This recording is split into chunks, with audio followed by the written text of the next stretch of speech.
here, hunt here, hunt here. Hunt in here. Come on, hunt him up. That's a rabbit.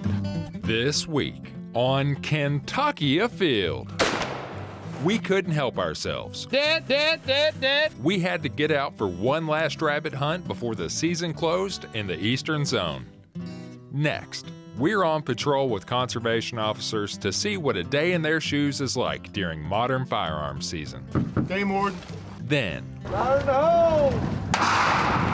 we'll learn how fire can actually be a good thing. It's all next on Kentucky Afield.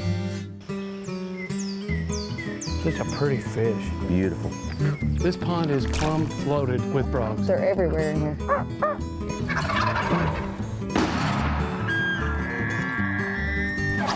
Yeah, this is a good fish right here. Really good fish. Come here, girl. Yeah, boy. That's a big rabbit. Nice job. Yes! Yes! My first muskie. Mercy Leo! Yeah, look at it. It's a keeper. There it goes. Boom. Wow, that happened fast. Hello, and welcome to Kentucky Afield. I'm your host, Chad Miles. Join us as we journey the Commonwealth in search of outdoor adventure. Recently, I received a phone call from a friend who is about to be deployed, and he asked, is there any chance we can get in one last rabbit hunt before the season closes?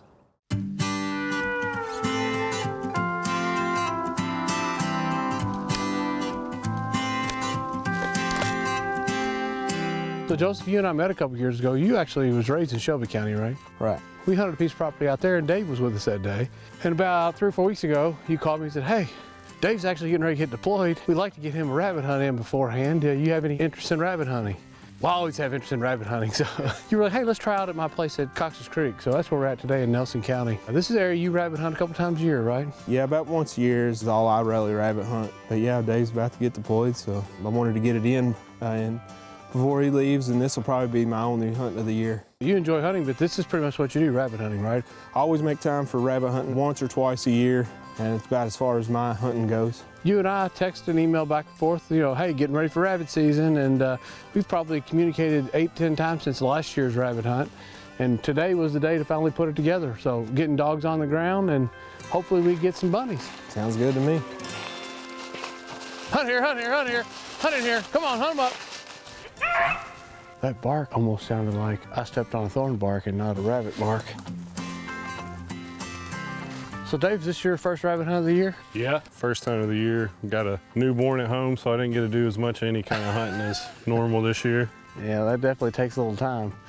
We've actually hunted with you guys in the past, and you and I fun hunted this place last year. Yeah, I think it might have been the last day of rabbit season. I think we got 5 or 6. Yeah, like that. we had a couple pretty good runs, so I'm excited to get back out here and see this property again, and hopefully the dogs jump at some rabbits. I tell you what, this little slough right here, I know sometimes holds some bunnies. I say we move up through here and see if we can't get something kicked up. What do you think? Sounds great. Hunt in here, hunt in here. Hunt in here. Josie, get in there. Get in there, hunt them up. Get in there. Get them out. I tell you what, we just hit some of the best area of this farm. We had to deal with some fences, and it was mainly thin fence rows. Now it gets really thick, where literally every step could hold a rabbit. That's a rabbit. We got a run going on. The dogs kind of came back to us, and seems like maybe the rabbits hung up right up here in this big pile. They went way out, 150, 160 yards, and turned, and I saw something come through right here, and I thought it's gonna run right to me. Well, the dog somehow overran it just a little bit and got on this side of the rabbit. It jumped, and they took off, so now we're running it for loop number 2. Coming at you, Dave. Coming at you.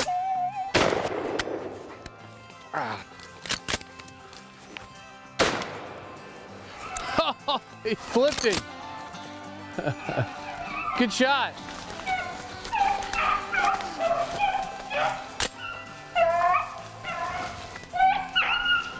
Yeah, it stopped right in front of me, but my gun didn't cycle. I had to kick the shell out. Here, dead. She looked at it and don't want to believe that's the right one. They want to think there's another one.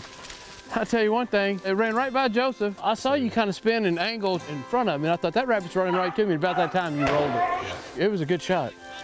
All right, you want this in your back here? Yeah. All right. There you go.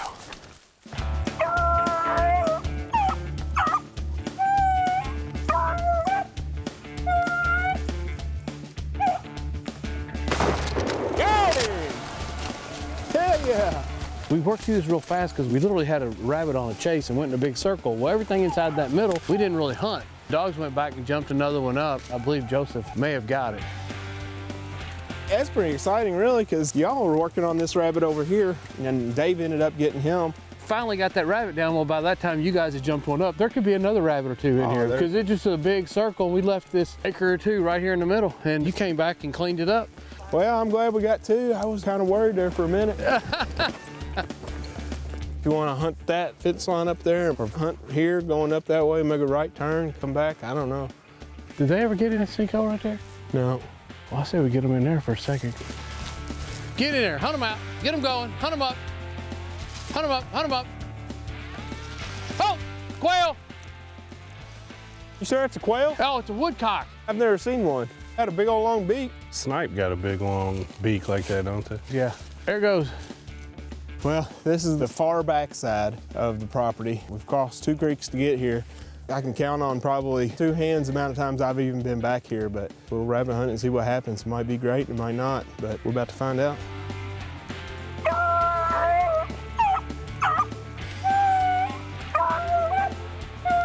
That is a beautiful sound, isn't it? You think they lost it, and all of a sudden you hear one bark, and then all 4 open up in a dead straight line, barking and running. Yeah. That's a good shot. I thought I made a mistake there for a minute because I thought he was going to go a different direction. I wouldn't be able to see him. I thought maybe I should have unloaded all 3 rounds right there, but we got him.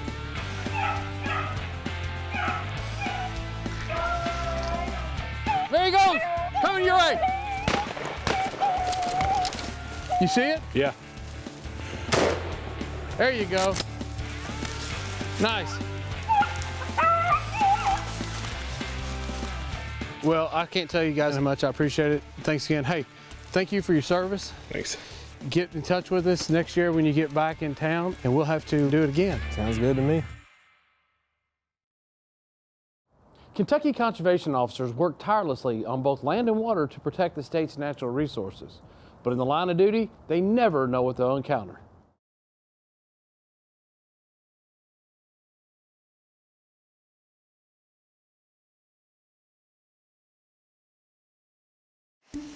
This is my first time doing a deer decoy. I've been working with the department since August 16th of last year, 2019. It takes about a year to go through the training process. After that, like I said, I've been out on my own for about 4 months. Left to the road, right to the decoy. Okay.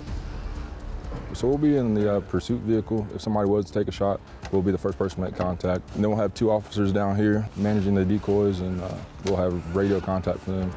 The reason we set these decoys, we want to keep all the hunters safe. And if somebody's shooting from the roadway, they don't know what's behind the target or where other hunters are. They don't know anything about the property. So we try to set this decoy up and set it in a safe manner. So if somebody does shoot from the road, then it's in a more controlled environment, and we can address the issues, and hopefully they will not do that again.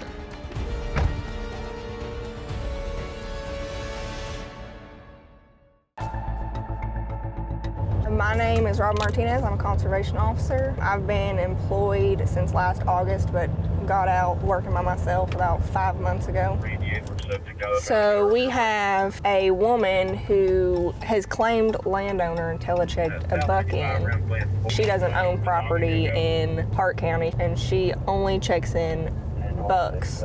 We're thinking that one of her sons is using her to telecheck a buck in so that he's able to kill 2 bucks a year, his and then the one she telechecks. So we're gonna go talk to her and see if we can get the story straight. I'm Officer Fisher with the Kentucky Department of Fish and Wildlife. I've been on 5 years. We're riding with Officer Martinez today. Officer Martinez has been on about 6 months. She's one of our newer officers, very capable, but in case we come across something that requires 2 officers, that's why we're riding along today. We don't have assigned partners, but we do enjoy riding with each other quite a bit. You know, all conservation officers. Officer Fisher is going to be doing the contact. I'm going to be a cover officer. Karen, I'm Officer Fisher with the Department of Fish and Wildlife. We just had a few questions for you. Yes, sir. About a deer that you killed this year. Did you kill a buck this year?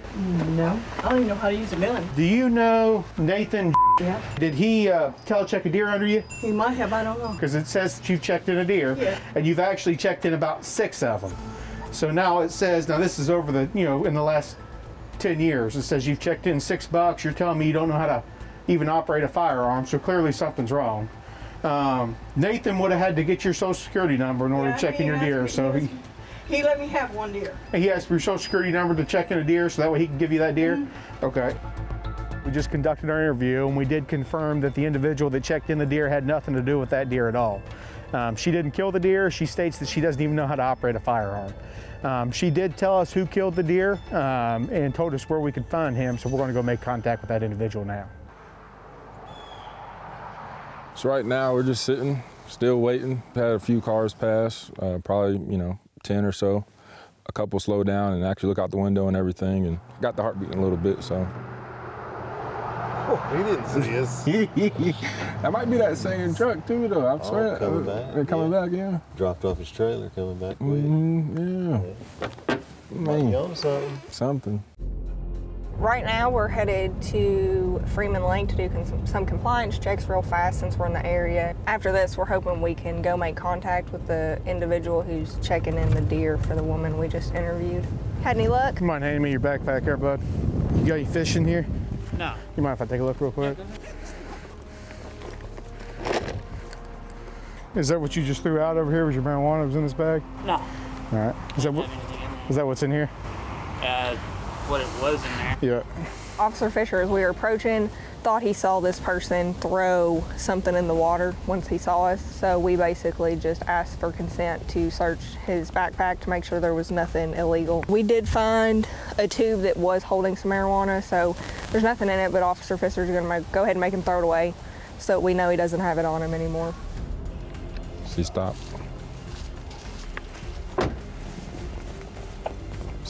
Said he got out of the car, stand by, but we'll see.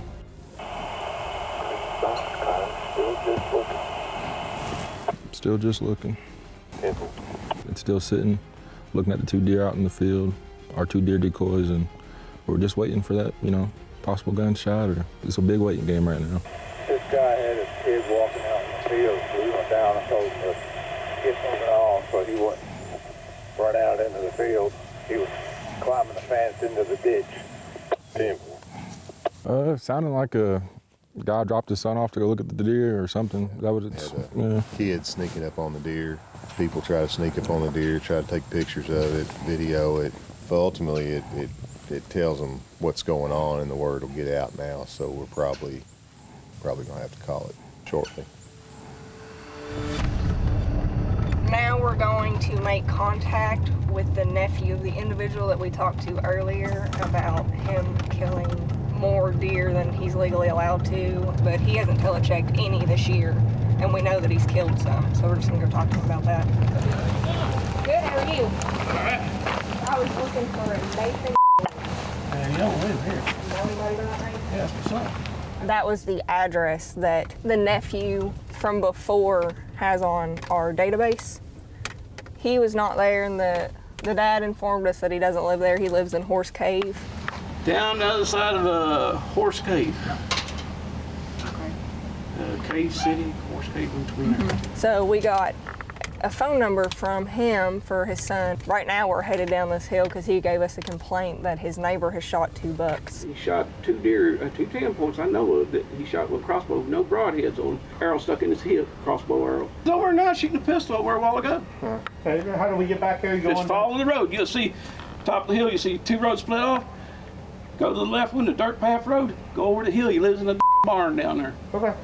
Stays screwed up on that meth all the time. That's the problem we've been having this year.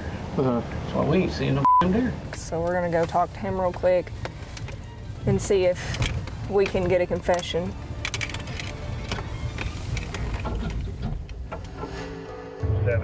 We just finished wrapping up that deer decoy down in an undisclosed location here in Kentucky. And now we're just headed back out in the field, gonna check some hunters possibly and see what we come up with, respond to calls from post area. That's our radio system. See a fishing magazine back there, so they gotta be fishing. Somebody's definitely down there doing something, so we'll go check it out real quick. I'm doing good, how are you doing? That's good to hear, good deal. Well, I guess I'll check you real quick. Just want to look at it right there, just make sure we got the COVID going on and everything. Awesome. Good deal.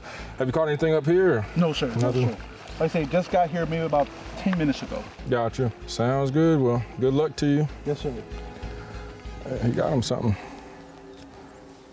Good, good. Is that a crappie?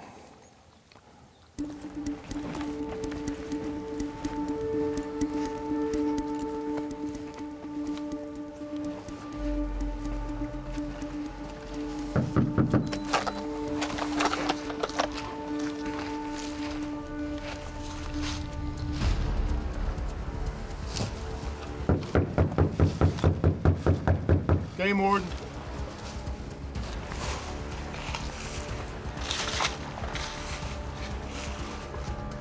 So right now we're at the end of this road that we got a complaint about. When we tried to make contact with the person, we found a lot of marijuana plants.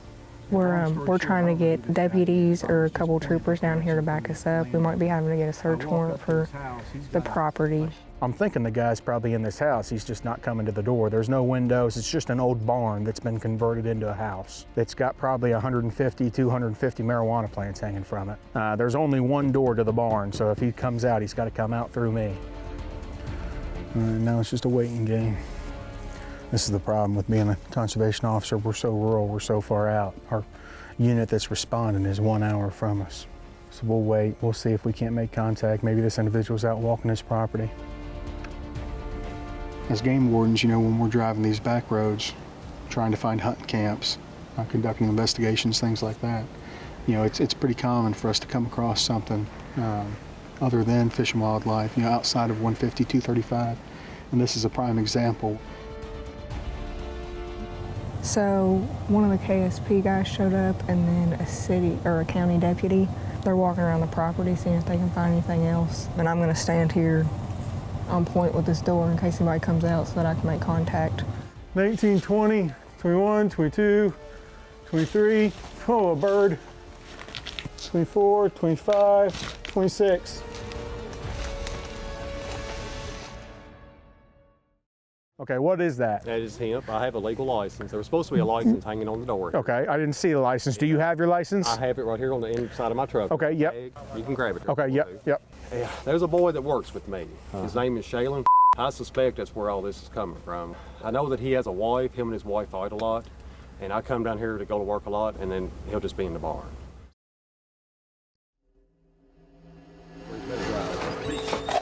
Should be a license plate right there on the right-hand side. Shaylin, if you're in here, let us know. State police, let us see your hand.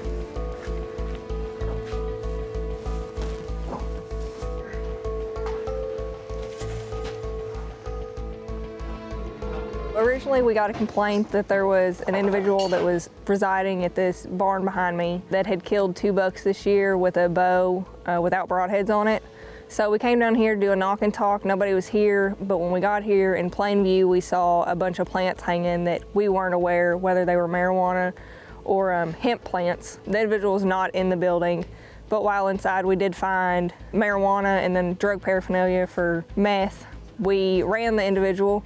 He ended up being a convicted felon, and there were also guns inside. The owner of the building said that he was unaware of any of it.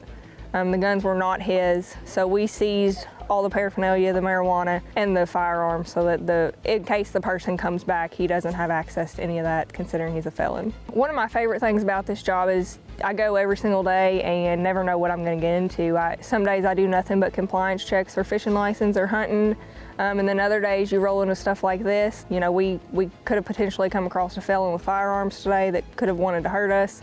Luckily, nobody was here, but that's one of the things I love about this job is you never know what you're gonna get into. It kind of keeps you on your toes, and it makes you enjoy the job more. You may be surprised to learn that one of the most cost-effective and efficient ways to manage habitat is with fire.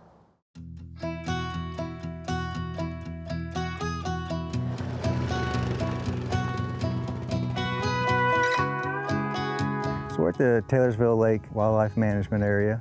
This is called the Briar Ridge unit of Taylorsville Lake. It's a 1,800 acre section of the management area. Today we're going to be putting fire to 580 acres of that area. We use drip torches that have a mixture of diesel and gasoline. On the end has a wick, so they light the wick with the match and it drips lit fuel onto the ground. It has a little loop nozzle on the end. However you set your drip setting, there's an air vent on the drip torch. Fire it serves multiple purposes. It encourages growth of the warm season grasses in our fields.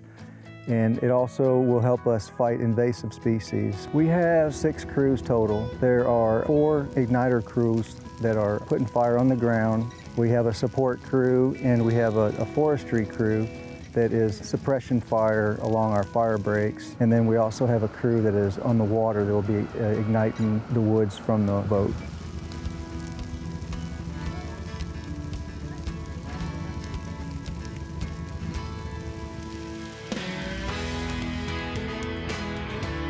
Fire in the hole! We're here today at Taylorsville Lake shooting flares off the boat to try to help the progression of a prescribed fire we have going on here. The number of flares we're going to shoot off today will probably range somewhere between 50 to 100 depending on the spread of the fire as we go and how much of the fire backs down. A lot of these animals will run for cover and they'll hide. Deer and rabbits and turkey and quail and squirrels will all be able to run away and they'll get out ahead of the fire. And it's real common whenever we're burning on even private lands or public lands, you'll start seeing those animals start moving out in advance of the fire before the fire even gets to them. It's pretty hilly terrain and it could be potentially dangerous to send a crew up and down a hill. Once a crew gets an area burned, they will backfire down towards the lake. And the crew from the water, they will set the flares. They will reach from the shoreline. They'll put fire up to the flares to match them together. We have some students from EKU. The students, they all have their training in fighting fire and prescribed burns, and most of them it's their first time out, so they're more going to be shadowed and mentored on the burn. My name is Renee Steinberger. Yeah, my major is wildlife management with a minor in biology. I'm out here today because I'm Red Card certified and I love putting fire on the ground. The purpose of this fire is to increase oak hickory regeneration and open up some of the woodlands for more small game habitat. You will be increasing forest floor cover for smaller creatures like squirrels. In the woodlands and in the open areas within the woodlands, you'll be increasing early successional habitat for things like rabbits and turkey poults. Really, all the animals will benefit from this. You'll be increasing woody browse for things like deer. A lot of the animals here in the eastern U.S. have evolved on a fire landscape, and they've come to exist in some cases rely on management activities. Prescribed fire is one of the methods that allows us to manage the largest chunks of property at one time. Well, this is beneficial. It restores the environment back to an oak hickory setting that we're looking for. We're looking for a productive forest, nice healthy grass fields, and it helps game and non-game wildlife both.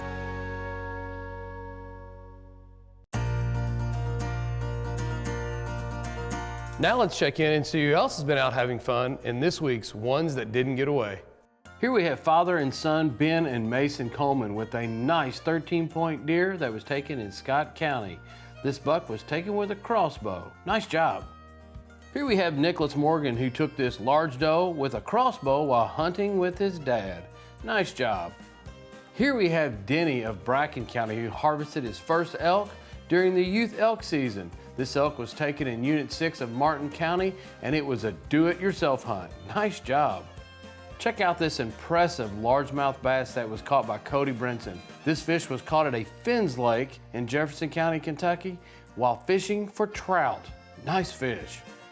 Check out the smile on Maverick Murphy. He took this nice gobbler in Scott County, Indiana. This was his very first turkey. Nice job. Just a friendly reminder, your license expires at the end of the month. And remember, hunting and fishing on private property is a privilege. Always ask permission and thank the landowner. Until next week, I'm your host, Chad Miles, and I hope to see you in the woods or on the water. If you hold a Kentucky hunting or fishing license, then you have helped make possible Kentucky's wildlife management areas. Places to hunt, fish, birdwatch, or just let your mind wander. With nearly 100 dotting the Commonwealth, put wildlife management areas in your sights and see more of what makes Kentucky's outdoors outstanding. Get all the info online at fw.ky.gov.